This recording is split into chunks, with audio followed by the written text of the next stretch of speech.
Salut les petits sous, c'est Hugues pour RC Apache. On se retrouve encore pour un unboxing. Donc, comme vous pouvez le voir, ça vient de chez Modelbo Berlinski, mon fournisseur préféré allemand. Et oui, c'est allemand parce que, comme d'habitude, chez lui, j'arrive à avoir des tarifs de ouf qu'on ne trouve pas en France.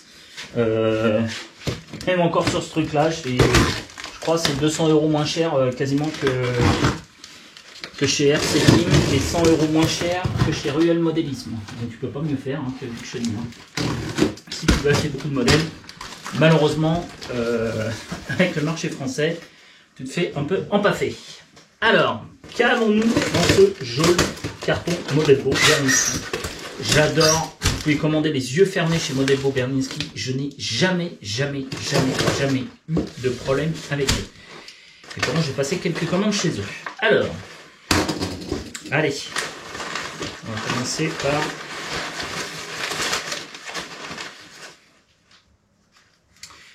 alors j'ai un petit cadeau de non, j'ai pas un petit cadeau, c'est pas un cadeau. Alors j'ai des petits roulements à billes Tamiya de chez donc pour Tamiya. Et donc c'est joli, ils te mettent ça dans une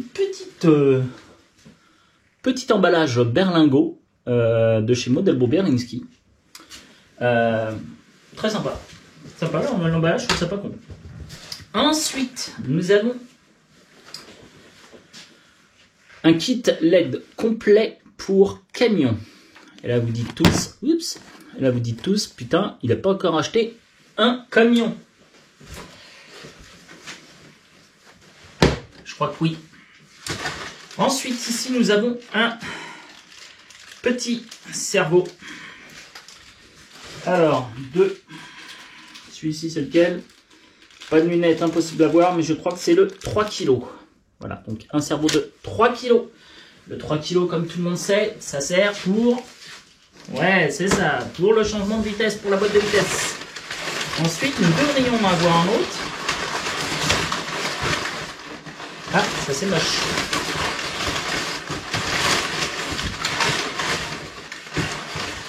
Ah, il me manque un cerveau, les gars.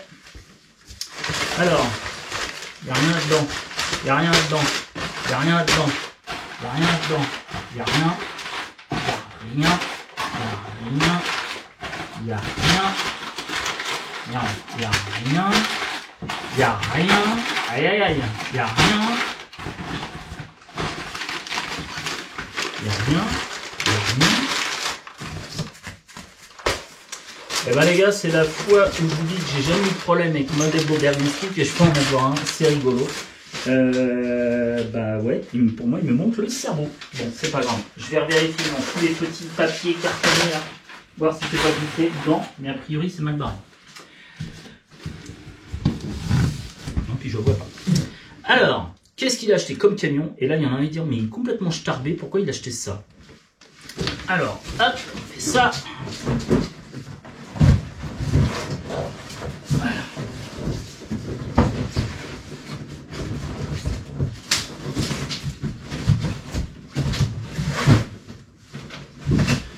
A priori. Donc, j'ai commandé un Actros 1851, donc toujours du Tamiya en 1/14e. Donc, Mercedes-Benz Actros 1851 Gigaspace.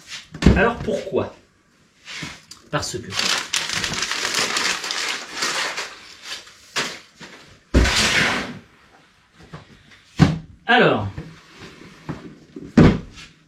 donc, vous allez me dire, mais pourquoi tu as déjà un Actros? Ouais, mais j'ai pas le 1851, j'en ai un autre. Et en fait, j'ai un projet.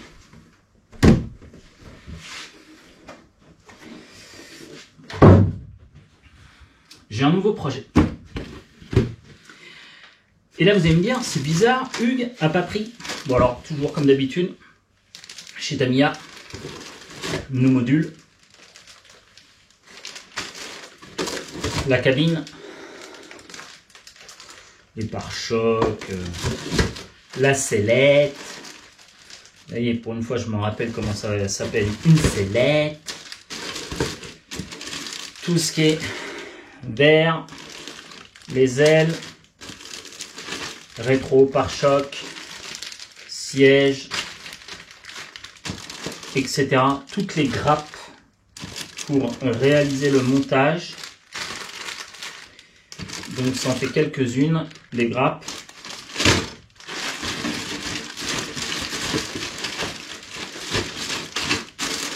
Bon bah c'est pas cool, il manque le cerveau.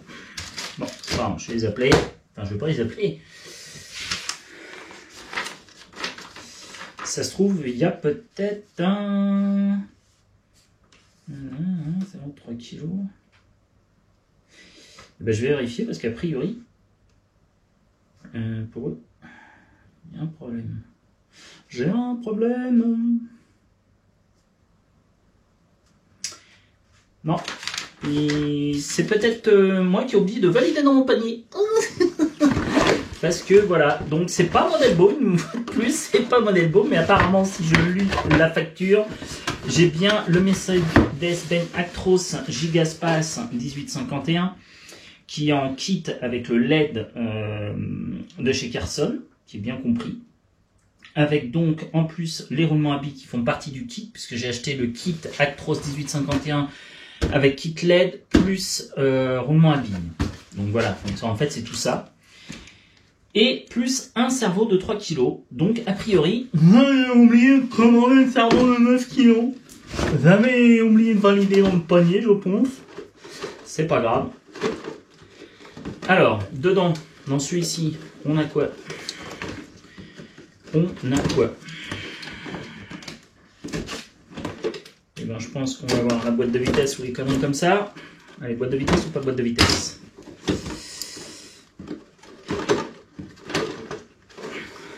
Purée. Eh ben non, c'est pas la boîte de vitesse, c'est les jantes. Les jantes avec d'autres accessoires de la calandre. Eh, il y a les engrenages de la boîte de vitesse quand même. Ah, j'ai pas tout, j'ai pas toute la boîte de vitesse, mais une partie de boîte de vitesse. Et pas que. Ok. Plus les éléments du châssis métal. Donc, ok. Donc ça, c'est ce qu'il y a dedans, dans la boîte. Ensuite, on a la dernière boîte.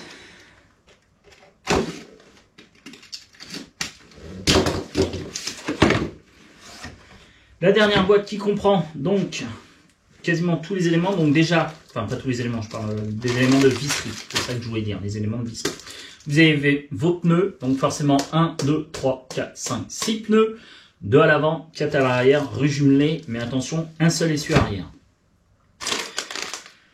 Ensuite, nous avons divers éléments de paquet de vis. Donc on a le paquet E, le paquet B, bref, le paquet F, le paquet B, le paquet A, et celui-ci pour la boîte de vitesse, entre autres. Ah non, même pas. Non, c'est pour le pont, qui est le paquet C. Et tutti quanti. Voilà, donc on a donc tous ces éléments. Évidemment, le fameux moteur Tamiya. Moteur évidemment à charbon. Un broched. Alors, dans celui-ci, bon, je vais ranger. Donc, il y a le cerveau de 3 kg. Donc, pour, je vous dis, la boîte de vitesse. Je vais mettre dedans, ça sera caché dedans. Ensuite, donc, on a dit dans le kit. Donc, ça, c'est le kit que j'ai acheté. C'est un kit spécialisé Modelbo Berlinski où ils vendent, enfin, ils le font tous. Hein. Donc, où tu l'as en version avec le MFC03, etc., etc., etc. Donc, moi, j'ai pris simplement ce kit-là. Ensuite, donc le module Carson LED qui fait les principaux éclairages pour les camions. Voilà. Et là, je vais vous expliquer pourquoi. Parce que certains vont se dire il n'a pas acheté le kit MFC03. Ça fait pas de bruit, c'est nul. Ça éclaire, c'est pas l'éclairage Tamiya, c'est nul. Ça fait pas les vibrations, c'est nul. Alors peut-être, mais parce que peut-être qu'il y a une bonne raison. Alors tout bête, je vais vous expliquer quelle est la raison. Et pourquoi, parce que honnêtement j'aurais bien aimé sinon avoir un Scania, le R620 tâté ou même le 770 de chez Scania. Alors, sachant que je suis déjà un peu débordé, j'ai toujours pas fini le comment ça s'appelle, le camion de remorquage pour camion. Alors pourquoi j'ai choisi ce modèle? En fait, vous voyez l'image actuelle, c'est un Actros donc 1851 Gigaspace. Alors en fait, je vais le modifier. Alors je veux le modifier, en fait, je vais surtout modifier la façade avant, c'est-à-dire toute la calandre, car je compte faire à la place de ce magnifique Mercedes Actros 1851, en fait, je compte faire ça. Et ouais, en fait, je veux faire le nouveau Actros qui s'appelle le e-Actros 600, qui est donc le tout dernier né de chez Mercedes, qui est sorti il y a à peine, je crois, 10 jours, et qui est le nouveau camion Mercedes 100% électrique. Donc pourquoi j'ai pas pris le kit MFC 03? Parce qu'un kit MFC 03, c'est pour imiter les camions thermiques, c'est-à-dire un gros moteur diesel, donc c'est pour ça que ça tremble, donc il faut à ce moment-là le petit marteau qui fait trembler la cabine, qu'il faut le haut-parleur pour, entre guillemets, faire tous les bruits, le bruitage du camion, quoi, du moteur diesel, de tout ce qui est pompe, enfin pas pompe électrique, mais pour les freins, les bonbonnes de gaz, pour les freins, etc., etc. Donc, en fait, en électrique, j'en ai pas besoin. Parce que la version électrique, le système de freinage n'est pas le même non plus. Puisqu'en fait, sur tout véhicule électrique, quand tu freines, tu récupères de l'énergie. C'est la base de tout système électrique. Donc, alors je suis pas sûr à 400%, mais je pense qu'il n'y en a pas non plus sur les camions électriques, puisque ça marche différemment, les systèmes de freinage, puisque ce sont le système de roues, il n'y a pas une boîte de vitesse comme dans les camions normaux, on va dire. Donc c'est pour ça que je n'ai pas besoin non plus du kit MFC 03 pour qu'on entende la boîte de vitesse passer les rapports. J'en ai pas besoin non plus. Le seul petit bémol que je vais avoir, c'est que j'aurai pas de klaxon, par exemple. Bon, moi qui aime bien appuyer sur le klaxon, bah là j'en aurai sûrement pas. Ou alors il faudrait que je trouve un petit module qui fait que klaxon, ou j'achète un tout petit module son qui me sert juste pour faire glaçon. Je vais pas me prendre la tête non plus.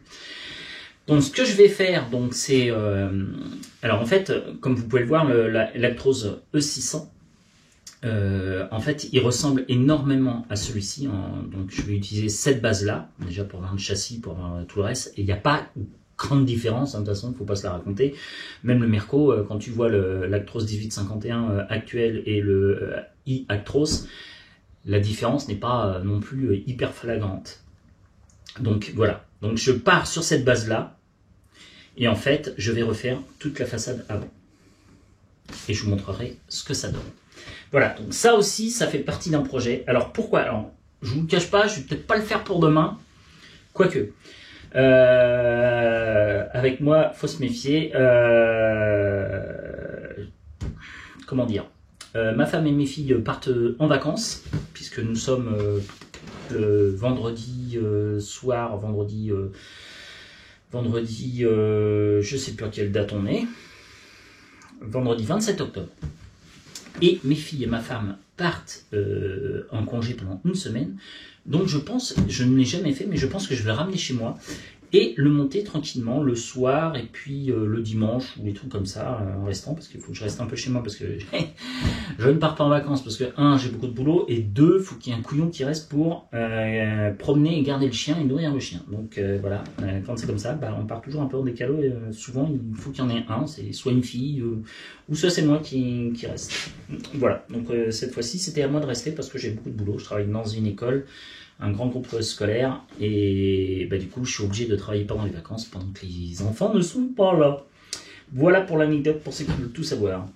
Et donc, je vais peut-être le ramener chez moi pour pouvoir commencer le montage samedi ou dimanche soir, quand je serai tout seul. Enfin, samedi soir, je ne suis pas chez moi, je suis chez des amis. Mais donc, pour tout savoir, je vais peut-être commencer sûrement dimanche, tranquillement, à monter le châssis, etc. Alors, je vous expliquerai comment je compte refaire cette face. Alors, contrairement à ce que pensent les gens qui me connaissent, vu que j'ai une impression 3D, je ne pense pas que je vais le faire en impression 3D. En fait, je vais faire la technique tout bête de prendre un tuyau de PVC de 100, ou de 120, je ne sais plus, mais je crois que c'est 100 de mémoire, de le couper dans la longitudinale et de le rendre à plat, en le faisant chauffer et on le remet bien à plat. Pourquoi? Parce que comme je vous l'ai déjà dit, l'impression 3D, c'est super sympa. C'est facile à faire, enfin, il y a certaines choses qui sont faciles à faire, mais ça reste très fragile. Or,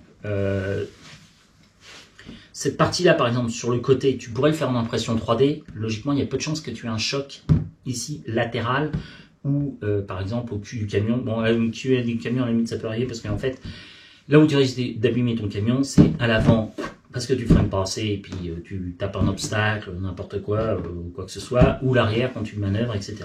Sur les côtés, honnêtement, tu pourrais faire l'impression 3D, tu as déjà moins de risques que ça casse. Mais à l'avant, c'est là où tu risques d'abîmer le plus ton véhicule. Donc c'est pour ça que je prévois que je ne prévois pas de le faire donc en impression 3D, bien que ça me faciliterait peut-être la chose, mais vu que je veux quand même de la solidité, l'avantage d'un tuyau de PVC, je vous dis une canalisation, entre guillemets, hein, on va dire ça vulgairement, une canalisation de chiotte, tu achètes un tube de sang pour une canalisation de toilette, hein, c'est exactement ça, c'est ça. Tu le coupes sur la longueur, et tu le fais chauffer, et il se déplie, tu le cales, bing, il redevient un plat. Tu le cales entre deux planches le temps qu'il refroidisse avec des poids dessus, et après, ça devient. Et l'avantage, c'est que c'est hyper costaud. C'est beaucoup plus costaud un tuyau de PVC que par exemple une impression en 3D. L'inconvénient de l'impression en 3D, c'est que c'est moins solide. Comme je vous l'ai dit, ça tient moins la chaleur aussi. C'est-à-dire que, je sais pas, le jour où tu fais une manifestation, dans un gymnase comme ça m'est déjà arrivé, où il fait très chaud parce que c'est l'été, et ton impression 3D, on va dire qu'elle va commencer, non, peut-être pas ramollir à ce point-là, mais tu as des risques, hein, ça m'est déjà arrivé sur des impressions 3D que j'avais faites, que sous de fortes températures, en fait, ça fond et ça se déforme. Donc l'avantage de le faire en tuyau de PVC de toilette, c'est que c'est beaucoup plus costaud, et là tu risques rien du tout, ça coûte pas un rond, ça me coûtera moins cher à la limite que d'acheter du filament pour impression 3D, en plus ce sera beaucoup plus costaud.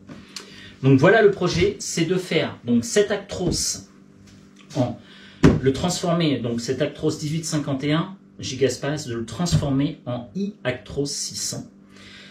Et en fait, il sera peint blanc, et ce sera celui qui, en fait, tractera le porte-char que je vais faire aussi en blanc. Et donc, ce sera lui qui sera amené à déplacer ma pelleteuse, Eurovia, la Mewi G101H. Donc lui aussi, en fait, il va être peint en blanc, mais il sera aussi aux couleurs d'Eurovia. Il aura aussi son petit truc. Voilà, ça c'est le nouveau projet.